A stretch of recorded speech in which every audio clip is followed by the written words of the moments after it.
Ey Müslümanlar! Biliniz ki devletimiz İslamiyet'in adı ve canı olan Moskov, İngiliz ve Fransız hükümetleriyle muharip bulunuyor. Emirülmüminin Hazretleri sizi cihada davet ediyor.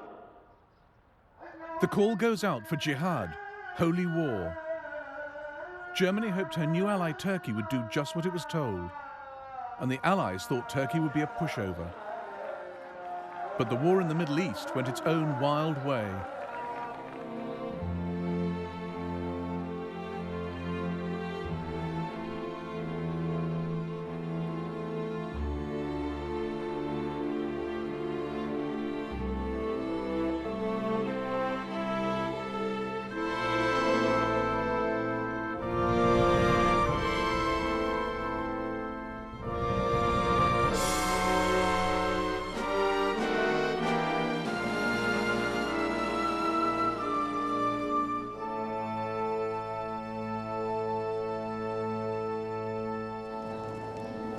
The Kaiser had been cultivating the Ottoman Empire long before the war began.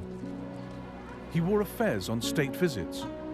He was nicknamed Haji Wilhelm, following rumours that he'd become a Muslim and made the pilgrimage to Mecca. The 300 million Muslims scattered across the globe can be assured that the German Emperor is, and will at all times remain, their friend. Part of Germany's interest in Ottoman Turkey was that they shared a common enemy, Russia. Turkey's position, controlling the Dardanelles Straits, gave her the power to lock Russia up in the Black Sea. And Turkey shared a volatile border with Russia in the Caucasus. Russia is the hereditary enemy of the Ottoman Empire, and her greatest desire is the possession of Constantinople. The Ottoman Empire once stretched from the Arabian Peninsula to the gates of Vienna. But it had lost a third of its territory in a run of disastrous wars. The Ottoman Empire was the sick man of Europe, broke and on the verge of collapse.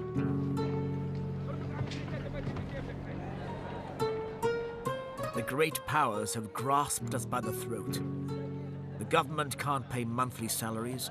All the public services are under the control of privileged foreign capital. It would be very easy for a patriot to go out of his mind. But one group of nationalist reformers planned to stop the rot: the Young Turks.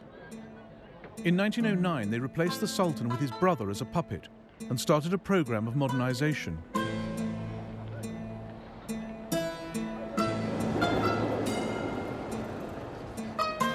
They looked for an ally to ward off predators and bankroll the future.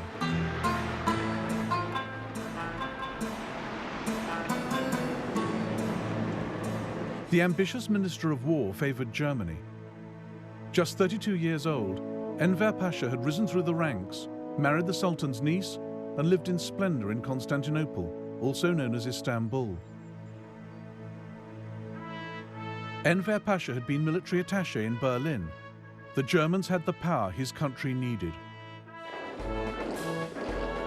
I watched a parade of 33,000 German soldiers. It was so excellent, it makes one's mouth water. The reason I love Germany is not sentimentality, but the fact that she is not a danger to my beloved country. On the contrary, our two countries' interests go hand in hand.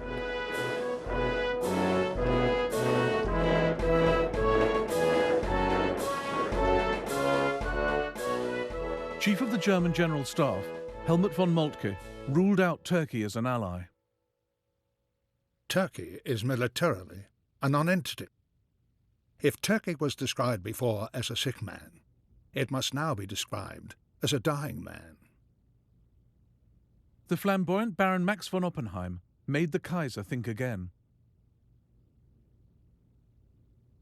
An archaeologist and consular official, Oppenheim passed himself off as an Islamic expert. He was also a German agent. He advocated a holy war to bring down the British Empire. When the Turks invade Egypt and India is set ablaze with the flames of revolt, Only then will England crumble. For England is at her most vulnerable in her colonies.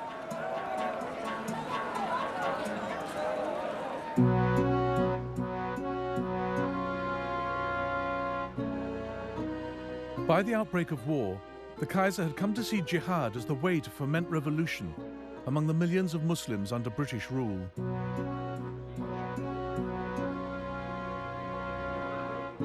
Our consuls and agents in Turkey and India must inflame the whole Mohammedan world to wild uprising. For if we are to be bled to death, at least England shall lose India. The Ottoman Empire had found its ally, Germany. Enver bypassed the Turkish cabinet, secretly signing an alliance on the 2nd of August 1914, while maintaining a public stance of neutrality.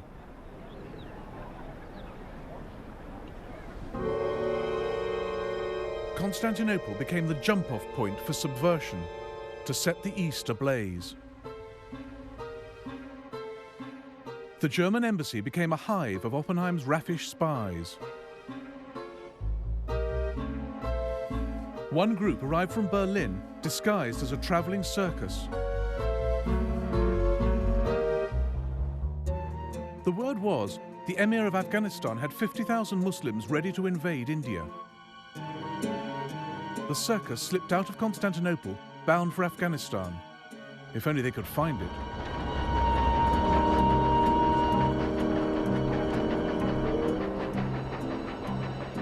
One of the Turks on the mission was Hussein Rauf. What do we know about Afghanistan beyond its name? I can't even visualize its place on the map. I don't know how to get there. Do I go via America?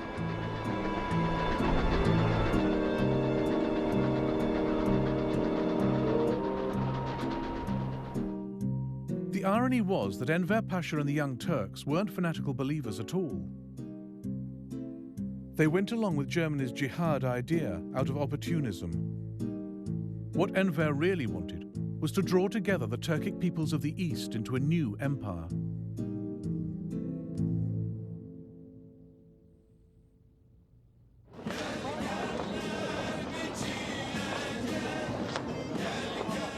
Enver had an army of 800,000, mainly from Anatolia, but also Arabs, Macedonians, Kurds. It was thought to be a spent force, but Enver had reformed it. Germany trained it. Very considerable progress is being made in the Ottoman army's efficiency. The Turkish forces must now be regarded as a factor to be taken seriously into account. But Turkey still had not publicly declared herself as Germany's ally, and her cabinet was split over whether to fight. But Turkey was desperate for money. So the Germans decided to sweeten the deal and force the Turks' hand. Two of Germany's cruisers, the Goeben and the Breslau, were being chased across the Mediterranean by the Royal Navy. Rather conveniently, they took refuge in Constantinople on the 11th of August 1914. The presence of two German cruisers riding proudly at anchor by the Golden Horn undermined the Turks' pretense at neutrality. So they shrugged and told the world they'd bought the ships. Their German crews were given fezzes to wear. Their fancy dress antics were the talk of Constantinople. The Goeben sailed up the Bosphorus, halted in front of the Russian embassy. Officers and men solemnly removed their Turkish fezzes and put on German caps. The band played Deutschland über alles. When they'd spent an hour or two serenading the Russian ambassador, they put on their fezzes, then picked up anchor, leaving in the ears of the Russian diplomat the dying strains of German war songs.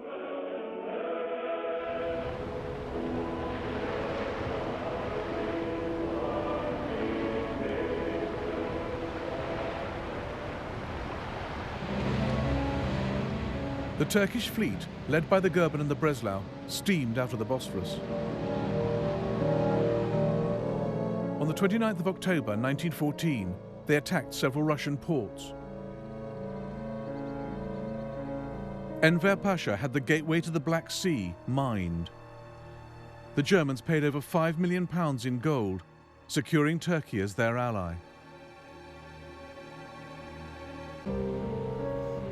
Turkey had joined in the First World War pretty much on her own terms and with her own agenda.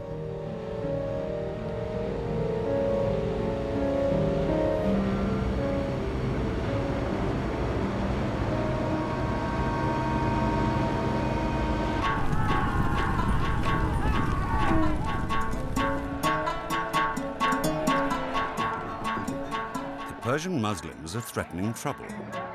There is a dry wind blowing through the east, and the parched grasses wait the spark. And the wind is blowing towards the Indian border. Fiction by novelist John Buchan, but based on real fears of an Islamic holy war. By late 1914, Enver was looking east. He had big ideas both for jihad and for uniting the Turkic peoples. Beyond the frontiers, there are brethren to be liberated and bits of fatherland to be redeemed. Nearly 40 years before, Russia had stolen a chunk of eastern Turkey along its Caucasian border. Enver was desperate to kick the Russians off Turkish soil. But it was an area riven with ethnic friction. Russians, Turks, Georgians, Kurds, and on both sides of the frontier, Armenian Christians. Loyalties in the Caucasus were hard to read, hard to be sure of. Here at Erzurum Castle in November 1914, encouraged by the Germans, Enver Pasha took a key decision. Though winter was closing in, he threw his army at the Russians. Now he played the Islam card. 300 million Muslims are sighing under their chains, and all our former fellow countrymen are praying for our victory and success. Happy is he who falls for religion and fatherland. Forward, always forward for victory and fame and martyrdom and paradise.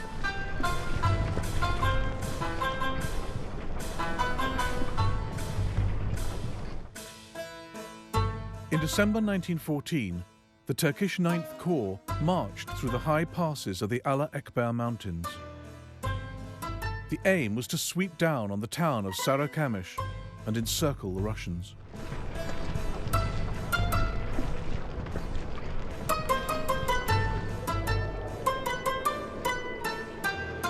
The Russians at first panicked and retreated. Enver's bold gamble nearly paid off. But then the temperature plummeted, and the Turks struggled into worsening conditions. Enver tried to reassure them. I see that you don't have shoes or coats, but the enemy is afraid of you.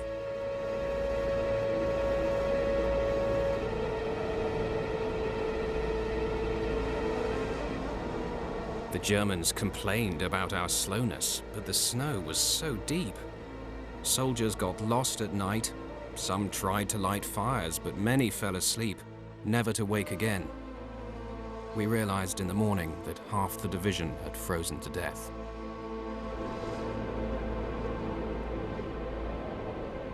The weather and terrain killed 25,000 Turks before they even made contact with the Russians. The soldiers were terrified of seeing the frozen corpses, and they began deserting their posts.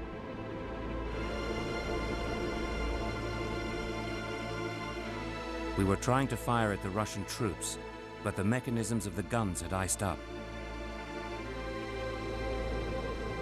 We trembled to think what we lived through during those long and deadly days.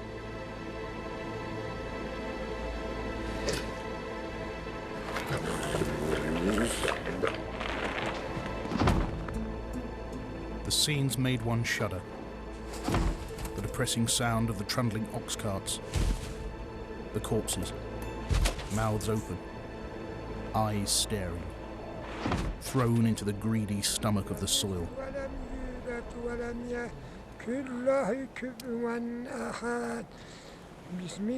On the Allah Akbar mountains, local men still say prayers for the dead of Sarah Kamish. أعوذ بالله من الشيطان الرجيم بسم الله الرحمن الرحيم قل أعوذ برب الفلق من شر ما خلق ومن شر غاسق الله. In 1919, Imdat Demir helped bury the bones. إلا الله والله أكبر أعوذ بالله من الشيطان الرجيم صدق الله العظيم سبحان ربك رب العزة عما يصفون وسلام على المرسلين والحمد لله. Enver's grand offensive had ended in catastrophe. He addressed his soldiers before leaving the front. My friends, for almost a month I have seen with my own eyes how you have attacked the enemy. In spite of the harshness of the weather and all kinds of shortages, you broke their resistance. The Sultan and the whole nation congratulates you. I am returning to Istanbul. I pray that you will get more victories and not let the enemy rear his head anymore. I entrust you to the safekeeping of Allah. Now the search for scapegoats began. Enver blamed the defeat not on himself, but on Turkish Armenians serving with the Russians in the Caucasus.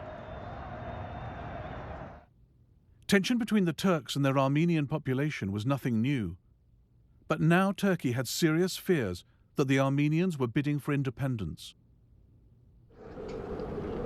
From all countries, Armenians are hurrying to enter the ranks of the glorious Russian army. Let peoples remaining under the Turkish yoke receive freedom. Let the Armenian people of Turkey who have suffered for the faith of Christ receive resurrection for a new, free life under the protection of Russia. The Russians now advanced and the Turks fell back through Armenian areas. Local Armenian resistance was more imagined than real. The Turks responded with disproportionate, preemptive action. Turkish Minister of the Interior, Mehmet Talat, issued the following decree on the 26th of May, 1915. Because some of the Armenians who are living near the war zones have attacked the military forces and the innocent population, certain measures are being adopted, among which is the deportation of the Armenians. The German ambassador in Turkey, Baron von Wangenheim, warned Berlin of the imminent disaster.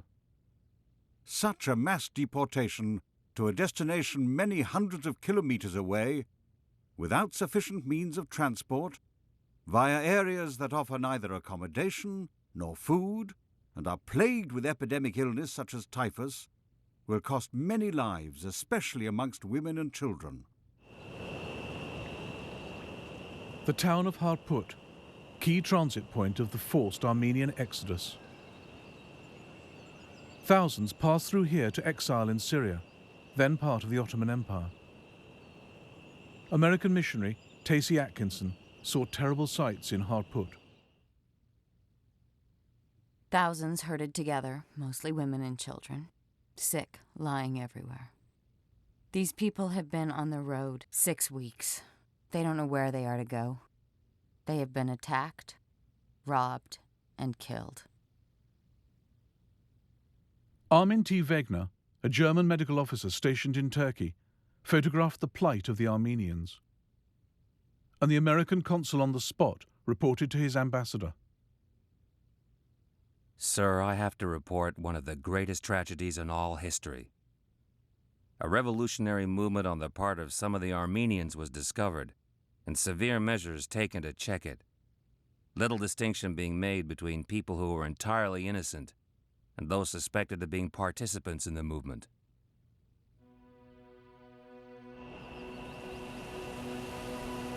The Armenians were marched across these mountains.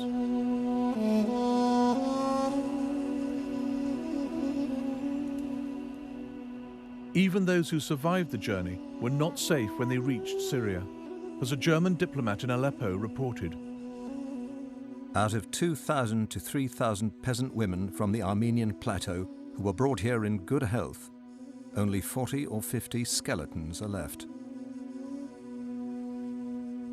The prettier ones are the victims of their jailer's lust. The plain ones succumb to blows, hunger and thirst. Every day, more than 100 corpses are carried out of Aleppo. Perhaps 800,000 Armenians died in all.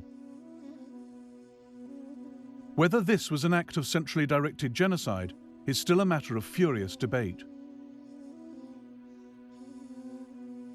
The Turks deny the charge, saying the Armenians died of exposure, famine, and the actions of bad officials. In June 1916, Mehmet Talat, the Minister of the Interior who'd issued the deportation order, spoke to a newspaper about Turkey's role in the disaster.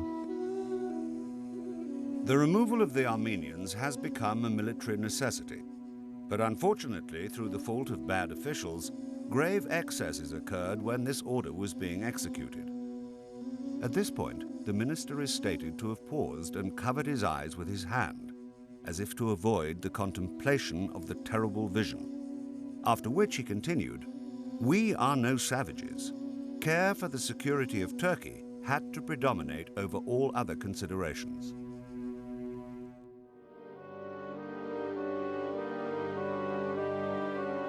On the 3rd of January 1915, the Russian Tsar, panicking at the Turkish advance on Sarıkamış, urged the Allies to attack Turkey. The British agreed. This is one of the greatest campaigns in history. Think what Constantinople is to the east. It is more than London, Paris, and Berlin, all rolled into one, are to the west. Think what its fall will mean. This was the battle which might turn the war. It could cut Germany's route to the east, unlock the Balkans, and open up Russia via the Black Sea. But first, the Navy would have to force its way through the Dardanelles Straits.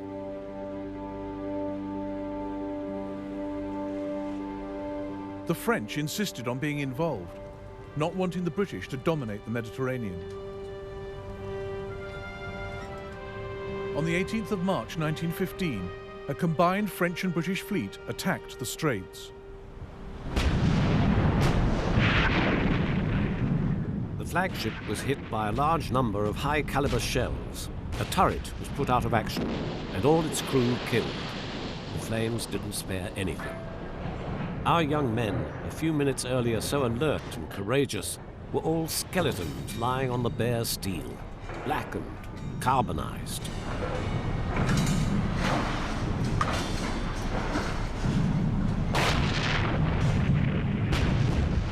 The Turkish guns survived the naval bombardment.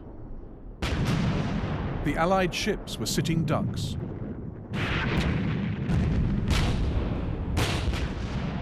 I told the battery commander, Rafat Bey, to increase fire. He replied that shells are exploding on the decks of the enemy ships. There is considerable damage to them. The French battleship Bouvet hit a mine. 3 battleships were sunk that day, 3 crippled, 4 damaged. The Allies lost over 700 men. It was a remarkable victory for the Ottoman Empire. The Allies tried again. This time, the Navy would support an amphibious landing of troops. The Australian and New Zealand Army Corps, known as Anzacs, joined French and British soldiers. Contrary to later myth, the Anzacs weren't rough, tough diggers from the outback. They were mostly city dwellers, many first-generation British immigrants, fighting for the mother country.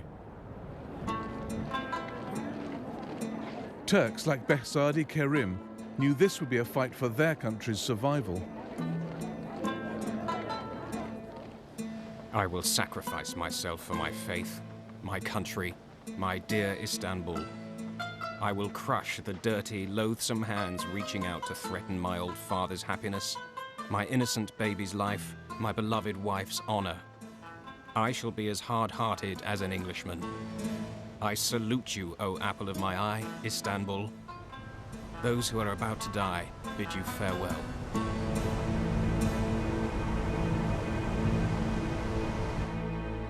On the 25th of April 1915, 70,000 Allied troops went ashore on the peninsula of Gelibolu, Gallipoli. A post-war film reconstructed the battle. Private Robert Atkinson witnessed what was then the greatest seaborne invasion ever. Troops in small boats being towed ashore effected landing. Terrific bombardment, awful noise rolling around the cliffs. Surprised the Turks. Splendid gunnery by the Navy.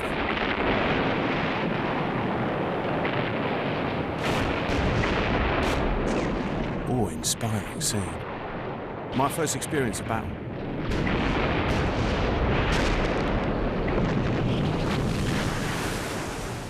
The Anzacs were landed in the wrong place. 8,000 men struggled ashore on a narrow strip of sand hemmed in by steep hills.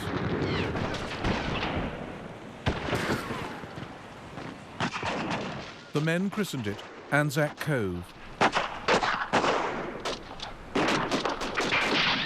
The Turks welcomed us with shrapnel and sprayed up the sea all about us, but very few of us got hit. There didn't seem much organisation on the shore. In fact, it was disorganisation. Breaking out of Anzac Cove, the casualties soared. New Zealander William Malone blamed the folly and incompetence of Australian officers. Colonel Braund had no defensive position, no plan. Nothing but a murderous notion that the only thing to do was to plunge troops out of the neck of the ridge into the jungle beyond. It was on these Turkish hills that Australian and New Zealand national identities were forged.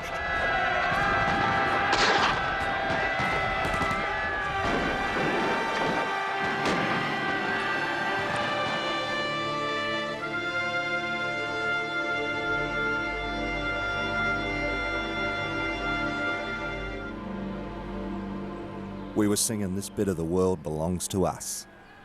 Much swearing and cheering, we charged up a hill so steep in places we could only just scramble up. Clean over a machine gun we went, men dropping all around. It was mad, wild, thrilling. The Anzacs would have had an easier time if it had been left to the German general Liman von Sanders. He was holding troops back for an attack 9 miles away that never came. But a 34-year-old Turkish officer, Mustafa Kemal, climbed the peak of Çanak Bayır and saw the Anzac troops approaching and his own men fleeing. Why are you running away? I asked. The enemy, sir, they said. You mustn't run away from the enemy. We've no more ammunition, they replied. I ordered them to fix their bayonets and lie down. And as they did so, the enemy too lay down. We had won time. Mustafa Kemal issued a stark command. I don't order you to attack. I order you to die. By the time we are dead, other units and commanders will have come up to take our place. He sent an angry letter to Enver Pasha, damning their German allies. Liman von Sanders did not know either our army or our country, and did not have time to study the situation properly. I urge you strongly not to rely on the mental ability of the Germans headed by von Sanders, whose hearts and souls are not engaged as ours are in the defense of our country. The Turks contained the Anzac breakout at the Cove. Gallipoli made a hero out of Mustafa Kemal. Within 8 years, he became his country's leader, earning the name Ataturk, father of the Turks. The British landing at V Beach went badly. The plan was to run the ship River Clyde onto the shore, her hold no longer full of coal, but men. But she went aground further out, exposing the British to withering Turkish fire.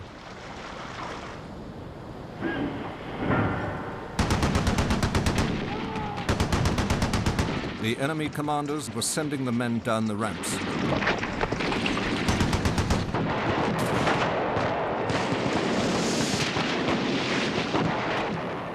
But they could not escape the Turkish bullets.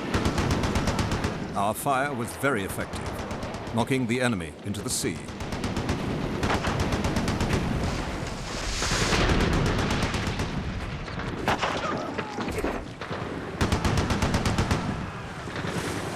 The shore at V Beach was full of enemy corpses, like shoals of fish. The colour of the sea changed with the blood from their bodies.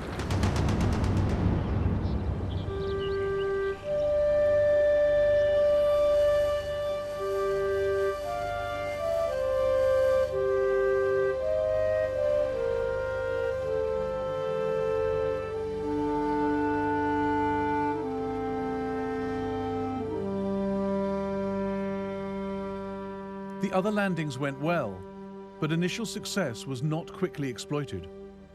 The Allied campaign under General Sir Ian Hamilton was cursed by poor coordination. As on the Western Front, the two sides dug into a bitter trench war.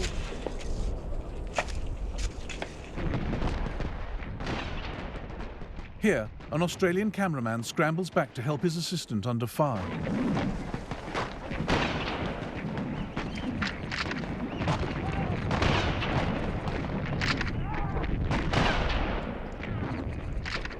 French officer Jean Giraudoux watched the war turn brutal. The Australians massacre all the Turks. One Australian told me that the Turks are their national enemy.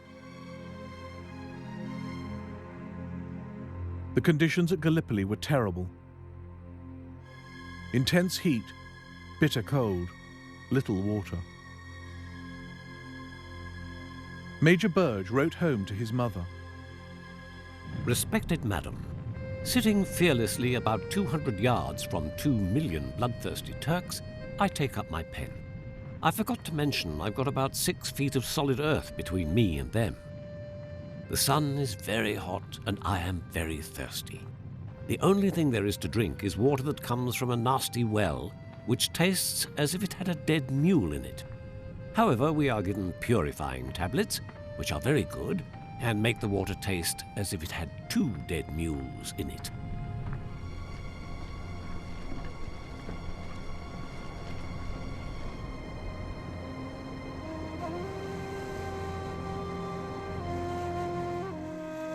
To my highborn royal wife, Ayşe, from your husband, Mustafa Mehmet, Captain, 13th Turkish Infantry. Oh, Ayşe, my morning star. I pray God to bring this all to an end. I can see our lovely Constantinople in ruins and our houses burnt to the ground. These English are very persistent, and there is no fear of death for them. They're very cruel. They watch us like wolves in the night, and are upon us like the devil in the day. And why did we join in this wicked war? Ayşe, I must now take my leave of you, as the sun is sinking and I must away to my devotion. God bless you, Ayşe. I wish I were at home to give you my adorations. But Ayşe never received Mustafa's letter. It was found on his dead body by a British soldier.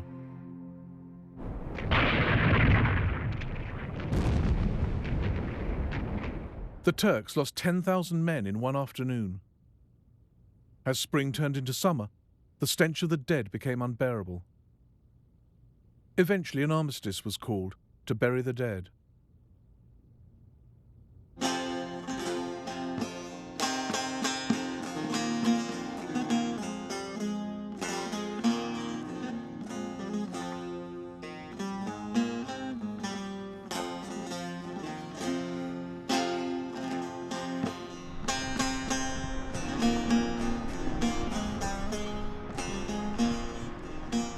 Many Turkish soldiers were illiterate.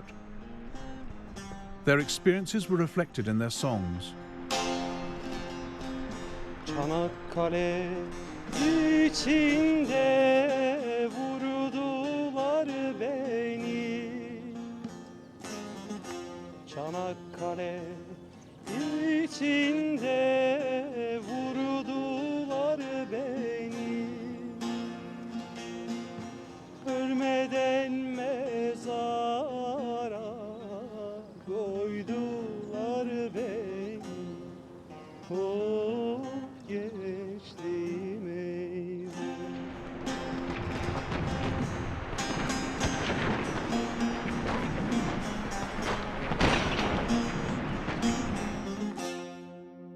Disease became a major killer, particularly typhus and dysentery. My old pal. He was smart and upright as a guardsman. After about 10 days, to see him, crawling about, his backside hanging out. We were trying to lower him down into the latrine. I don't know what happened, but he simply rolled into this foot-wide trench. We couldn't pull him out, we didn't have any strength. He drowned in his own excrement.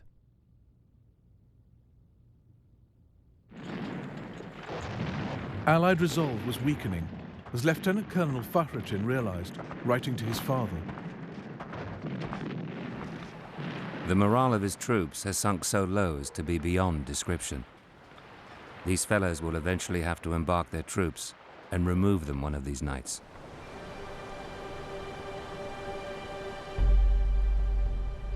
On the 20th of December 1915, they did just that. Turkish officer İzzettin Bey was woken by the duty officer at 3 o'clock in the morning. They had spotted many frigates and military transport ships. They thought it was a new invasion. But on the contrary, the British were running away. Their situation had become hopeless. What had happened was victory and the will of Allah. Turkish troops enter abandoned Allied trenches. They did not fire on the retreating Allies, happy just to see them go. After 9 terrible months, the hills of Gallipoli fell silent. Both sides had suffered around 250,000 casualties. But for the Turks, it was a triumph.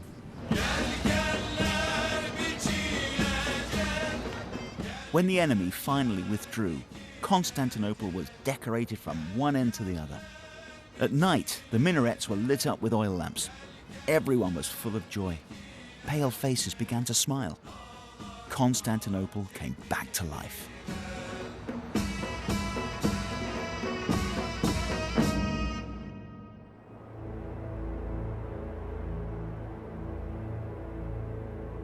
The Germans were still trying to ignite a holy war, Jihad, in the Middle East. In the mosques, fiery speeches are made against the English. The excitement of the population is increasing.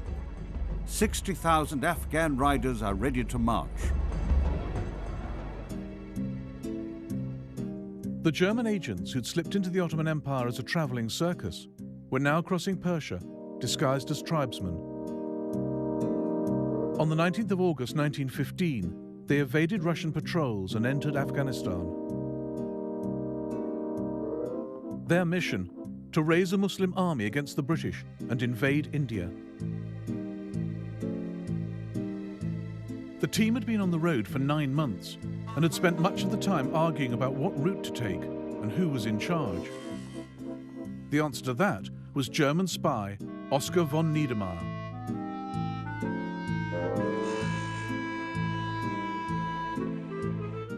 Then Enver Pasha had second thoughts.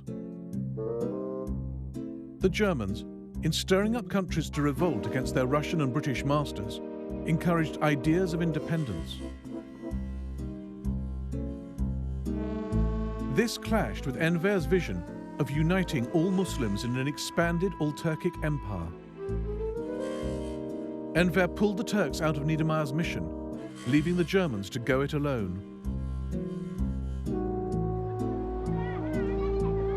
And when they finally reached Kabul, the Emir of Afghanistan kept them waiting another 2 months before he'd even see them. His Excellency listed the reasons why he could not receive us earlier. It of course had nothing to do with anything political. He compared us with tradesmen, with lots of wares from which he could pick whatever he fancied and considered necessary. Everything seemed to be a business transaction for him. The Emir played the Germans off against the British. Great riches, even his country's independence, were at stake.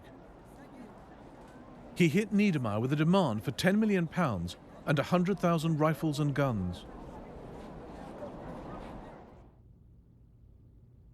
While Niedermeyer's party waited for the Emir to decide whether to invade India, they blundered about, offending Muslim sensibilities.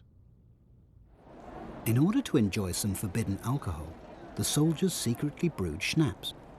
The first drunkard, a sight never before witnessed in Afghanistan, as it is a religious blasphemy, caused severe public anger. The emir had long been on the British payroll. Now they upped the bribe to keep Afghanistan on side. There were rumours of the arrival of huge money transports from India. We worked it out that the closer this caravan got, the icier our relationship with the emir became.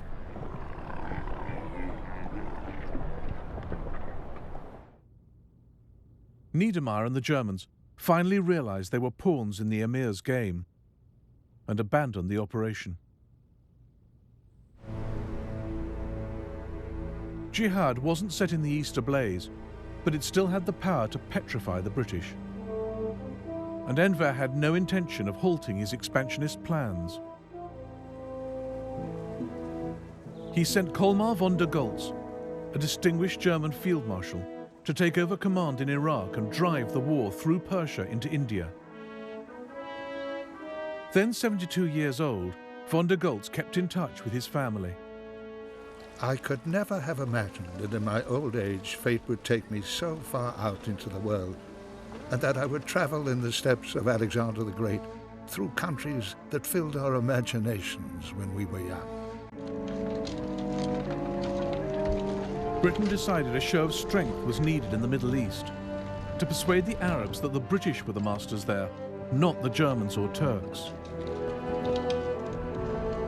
The capture of Baghdad would create an immense impression in the Middle East, especially in Persia, Afghanistan, and on our own frontier, and would counteract the unfortunate impression created by want of success on the Dardanelles.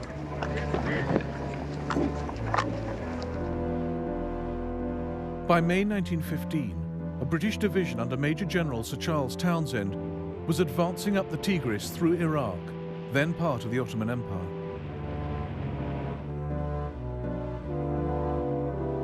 Just 25 miles short of Baghdad, they were halted by the Turkish 6th Army. The British fell back on Kut, a town on a loop in the Tigris. The Turks surrounded them, and the British settled in for a siege. Major Dunn, who drew this map, wrote home on Christmas Day. A very good dinner today. Mutton, Scotch broth, salmon mayonnaise, chicken conflay, roast duck and green peas, Italian eggs, chocolate. And, of course, we toasted all our dear ones at home. The British found themselves up against Colmar von der Goltz, now in charge of the besieging Turkish army, his conquest of India on hold. Unfortunately, the English have dug in well, and we don't have the technical means to get rid of them. Whether we will meet again in good health is in God's hand. Townshend was optimistic they'd all be rescued within days. But by January, with the food running out, their own cavalry came reluctantly to the rescue. About 3 weeks ago, the first horse fell under the butcher's knife.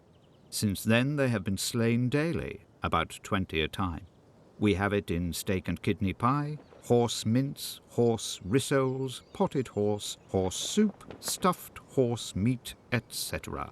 Ad nauseam. Hundreds of British soldiers died trying to save Townshend's garrison. This morning there was a strong English attack. Between the battle lines, the field is covered with English corpses.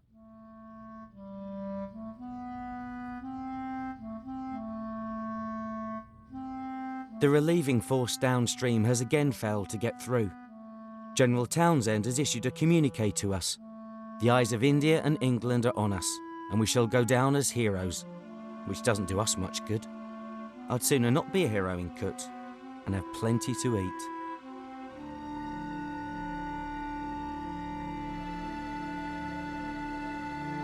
The men are dying off fast now from starvation, scurvy, pneumonia.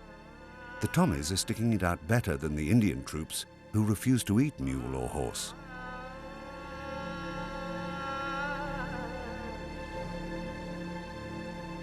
On the 24th of April, during the last desperate days of the siege, a gallant attempt was made to send a ship carrying 270 tons of food up the Tigris to Kut.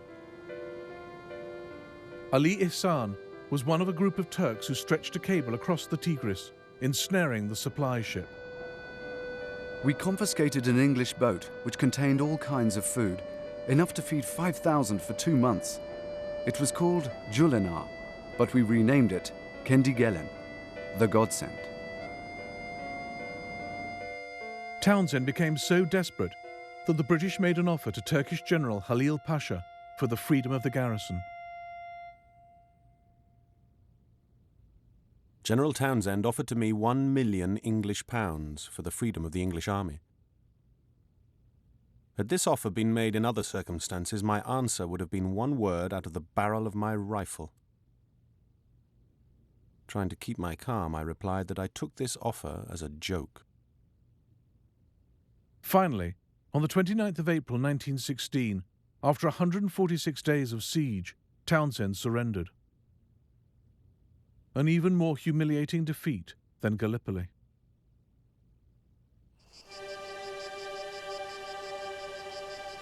All up now. A terrible pity. Never shall I forget that morning of surrender. We settled down to the melancholy task of destruction. Poor gunners. Some were in tears as the guns they were so proud to have tended were blown to pieces. The Turks marched in at noon and took over the place. By the waters of Babylon, we sat down and wept.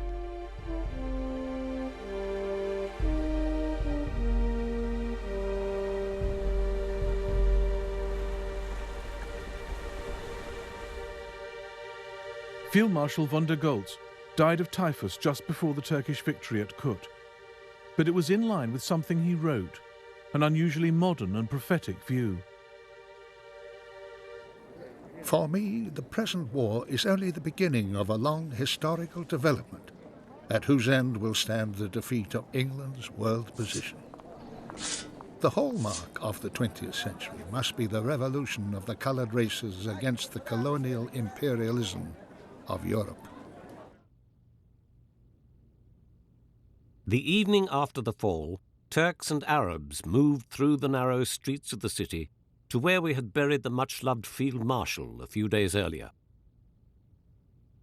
The Turkish commander wanted to bring the news of the fall of Kut el Amara to the dead leader whose achievement it was.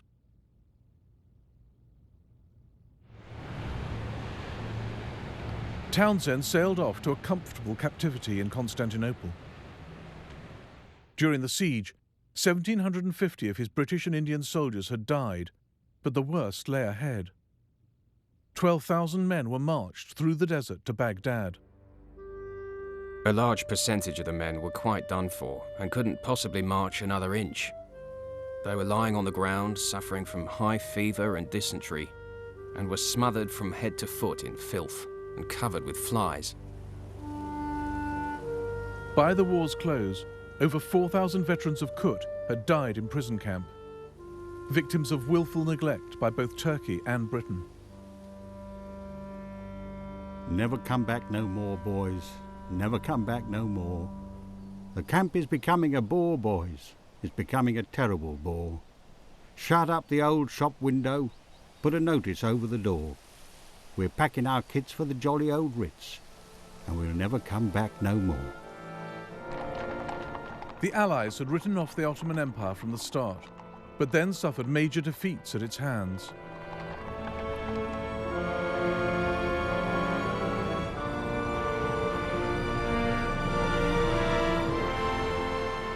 The Turks would see out the war.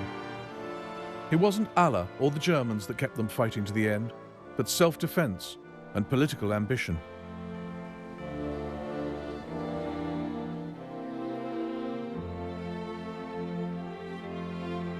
In the next episode of the First World War, the giants Russia and Germany clash on the Eastern Front, and millions get caught in the middle. A war without pity or rules.